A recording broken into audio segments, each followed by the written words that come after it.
Assalamualaikum warahmatullahi wabarakatuh. Madayaw ug maayong adlaw kaninyong tanan.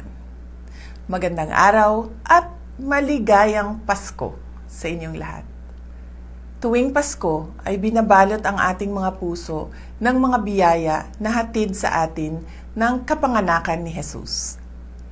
Ngunit paano ba natin mas mapapasaya ang ating selebrasyon sa harap ng samut-saring mga hamon sa ating buhay?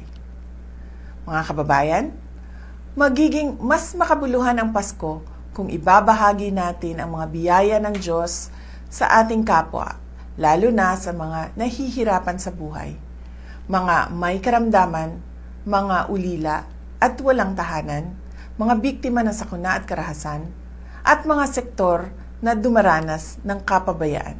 Sa kagandahan ng ating loob, nagmumula ang pag-asa at katatagan ng loob at pananampalataya.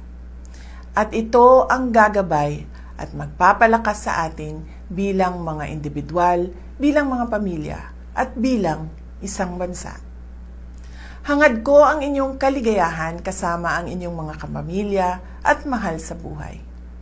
Lagi din nating ipagdasal ang biyaya ng kapayapaan at katatagan ng ating minamahal na bansa. Tandaan po natin na ang pusong nagpapasalamat ay mapagbigay, mapagmahal, mapagpatawad. Mula sa kaibuturan ng aking puso, malipayong Pasko kaninyong tanan.